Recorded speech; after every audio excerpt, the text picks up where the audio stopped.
Praise the lord. ప్రభునందు భయభక్తులు కలిగిన ప్రతి ఒక్కరికి ప్రేమపూర్వక వందనములు. పరిశుద్ధ గ్రంథం నుంచి ఈరోజు మలాకీ గ్రంథం నుంచి కొద్దిగా వాక్య భాగమును మనం చూసుకుందాము. మలాకీ గ్రంథం 3వ అధ్యాయం 16వ వచనంలో మనం చదువుకుంటే, అప్పుడు యెహోవా యందు భయభక్తులు గలవారు ఒకరితో ఒకరు మాట్లాడుకొనుచుండగా యెహోవా చెవియొగ్గి ఆలకించెను.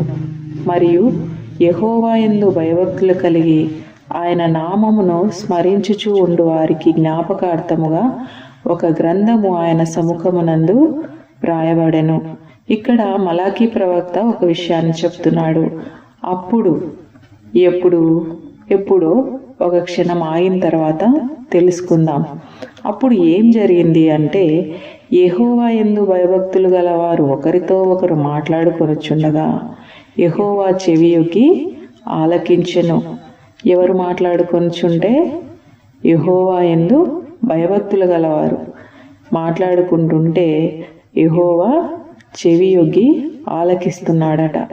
మరి అంతేకాకుండా దేవుడు ఒక పని కూడా చేశాడు. ఏం చేశాడు అంటే, యెహోవా యందు భయభక్తులు కలిగిన వారికి, ఆయన నామమును స్మరించుచూ ఉండే వారికి జ్ఞాపకార్థంగా జ్ఞాపకంగా ఒక గ్రంథాన్ని రచించాడు. అయితే అందులో ఏం రచించాడు? అప్పుడు ఎప్పుడు వాళ్ళు ఏం మాట్లాడుకున్నారు యెహోవా యందు భయభక్తులు గలవారు?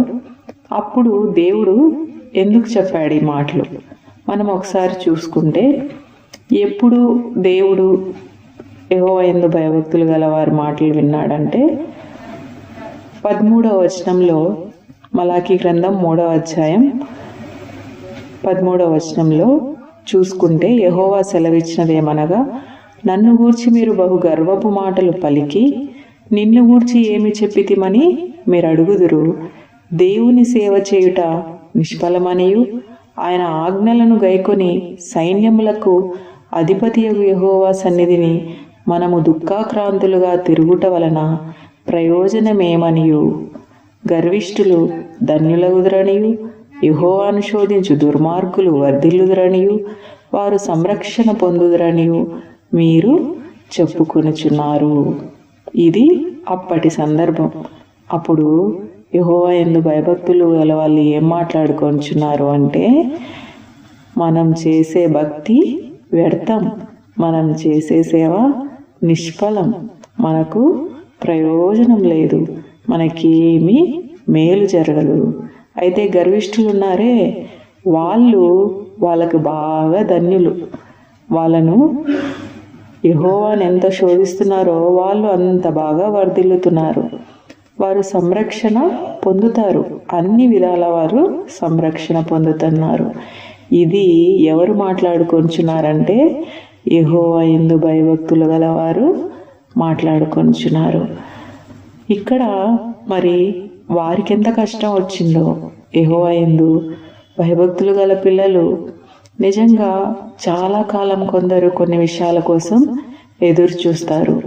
ఆ ఎదురు చూడడంలో, ఆ నిరీక్షించడంలో కొన్ని సందర్భాలు విశ్వాసాన్ని కోల్పోయి నిజంగా కొన్ని మాటలు పలుకుతారు. అటువంటి సందర్భంలో ఇక్కడ చెప్పబడినటువంటి మలాకీ గ్రంథం. మన జీవితంలో కూడా చాలాసార్లు అనుకుంటాం, యెహోవా యందు నేను మంచిగా ఉన్నాను, దేవుని సేవ చేస్తున్నాను, మరి ప్రతిరోజు దుఃఖాక్రాంతులుగా ఆయన సన్నిధి నిలవబడి ప్రార్థన చేస్తాను, ఆయన సేవ చేస్తాను, తగ్గించుకొని ఉంటాను, మరి ఎందుకు నాకు ఇటువంటి స్థితి, ఇంత లేమి ఉంది, ఇంత నిరుద్యోగం ఉంది, వివాహం కాలేదు, లేదంటే ఉద్యోగం రాలేదు, మరి ఇంకా ఎన్నో ప్రశ్నలు, అసమాధానకరమైన పరిస్థితులు, ఇలా ఎందుకు నాకే ఇలా ఉండడం నిష్ప్రయోజనం. అసలు దేవుని ఎందు ఇలా ఉండడము, భయభక్తులు కలిగి ఉండడం నిష్ప్రయోజనం. కావాలంటే అదిగో చూడు, గర్విష్ఠులుగా ఉన్నారే, వాళ్ళకు చాలా మేలు జరుగుతాయి, వాళ్ళకు చుట్టూ రక్షణే ఉంటుంది, వాళ్ళు వర్ధిల్లుతారు, చాలా బాగా వర్ధిల్లుతారు. ఇలాంటి సందర్భంలో భక్తులు ఉన్నప్పుడు దేవుడు ఒక ధైర్యం ఇస్తున్నాడు. ఆ మాట ఏంటో చూసుకుందామా? 17వ వచనంలో, వాళ్ళు అలా మాట్లాడుకొని నిట్టూర్పులు విడుస్తుంటే దేవుడు ఒక గ్రంథాన్ని రాసి అందులో ఒక మాట చెప్పాడు.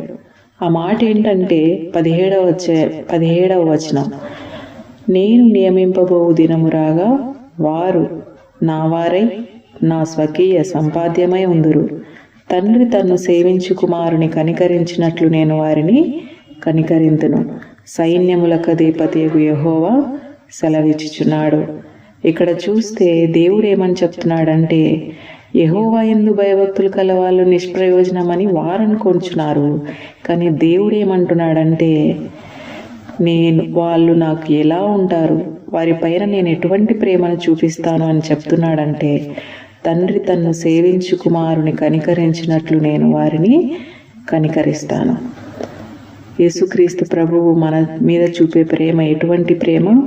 ఒక తండ్రి చూపించే ప్రేమ.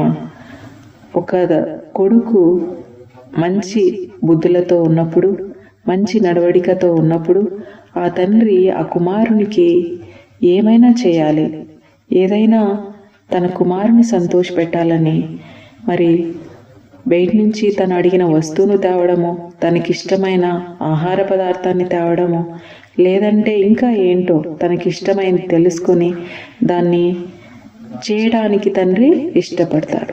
అటువంటి కనికరము దేవుడు యెహోవా యందు భయభక్తులు కలవారి మీద చూపిస్తానంటున్నాడు. అయితే ఎప్పుడు అన్నదే ప్రశ్న.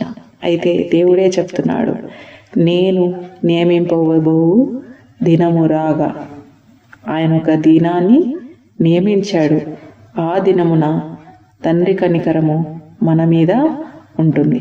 అయితే ఆ కనికరాన్ని చూపించినప్పుడు ఎటువంటి స్థితి యెహోవా యందు భయభక్తులు గల వారికి ఉంటుందంటే, 4వ అధ్యాయం మలాకీ గ్రంథం 4వ అధ్యాయంలో 2వ వచనంలో చెప్తాడు, అయితే నా నామమందు భయభక్తులు గలవారు మీకు నీతి సూర్యుడు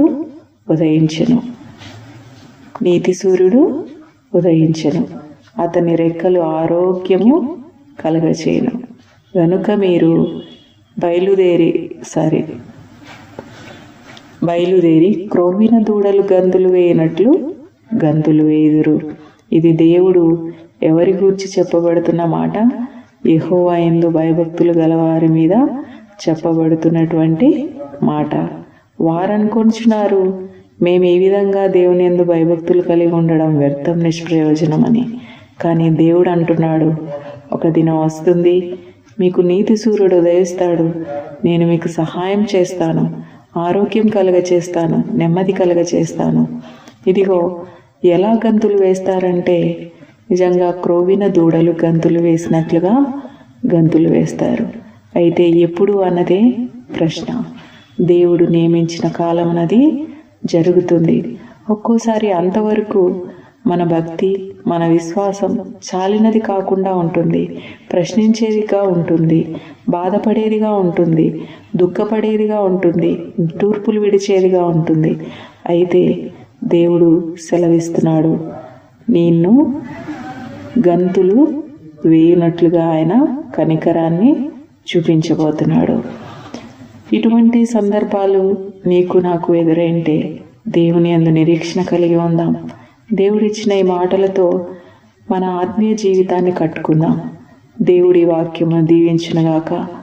ఆమేన్.